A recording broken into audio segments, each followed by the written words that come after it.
بسم اللہ الرحمن الرحیم۔ السلام علیکم بہنوں، بھائیوں، دوستوں اور بزرگوں، ہم آج بیان کر رہے ہیں کہ یزید کے بارے میں اہل سنت علماء نے کیا کہا ہے۔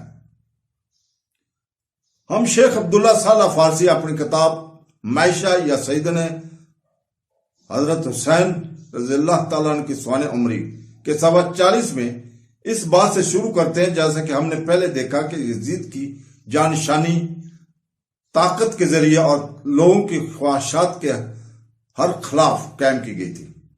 پوچھنے کی ضرورت یہ ہے کہ کیا یہ ممکن ہے کہ اگرچہ اس کی جانشینی زبردستی ہوئی ہے لیکن وہ خود قابل معافی ہے؟ کیا اسلام میں یہ جائز ہے کہ مسلمانوں پر امیر المومنین کی حیثیت سے طاقت کی زور پر اور عوام کی خواہشات کے برخلاف حکومت کرے؟ اسی طرح کا بیان شیخ محمد عبدہ نے بھی دیا ہے۔ قرآن پاک کی تفسیر، جسے تفسیر المنار کہا جاتا ہے، باب 5، 36 اور 37 آیت میں تبصرہ کرتے ہوئے یہ شیخ یزید کو ایک جابر اور جابر رہنما قرار دیتا ہے، جس نے مسلمانوں کے معاملات کو طاقت کے ساتھ چلایا اور دھوکہ کیا۔ وہ امیر المومنین کے خطاب کے لائق ہے۔ ہمارا تیسرا ماخذ علامہ شوکانی ہے، جنہوں نے روایت نبوی پر اپنی کتاب میں فرمایا، باب 7 ہے، صفحہ نمبر 362 میں، کہ یزید کو روح پرست، شرابی اور مقدس احکام کے خلاف ورزی کرنے والا قرار دیا ہے، پھر بھی وہ وہابیوں کا امیر المومنین ہے۔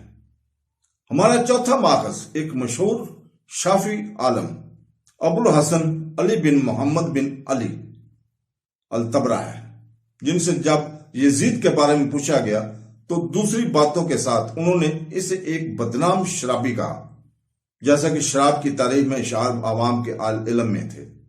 یہ ابن خلفان کی وافدیہ الیان کے باب 3 کے صفحہ 287 سے ماخوذ ہے۔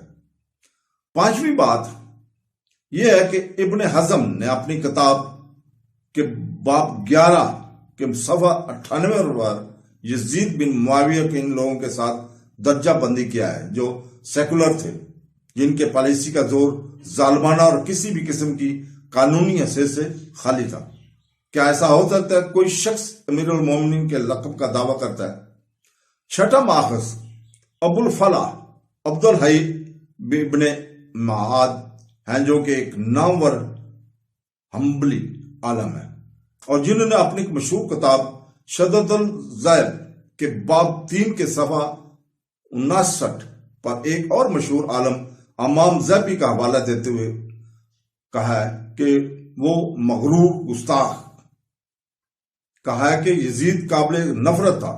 حضرت امام علی رضی اللہ تعالیٰ کا شراب بیر اور گناہ گار، انہوں نے اپنی بادشاہت کا آغاز حضرت حسن رضی اللہ تعالیٰ انہوں کو قتل اور شہید کرنے سے کیا اور اس پر ہرا کے واقعہ سے مہر ثبت کر دی۔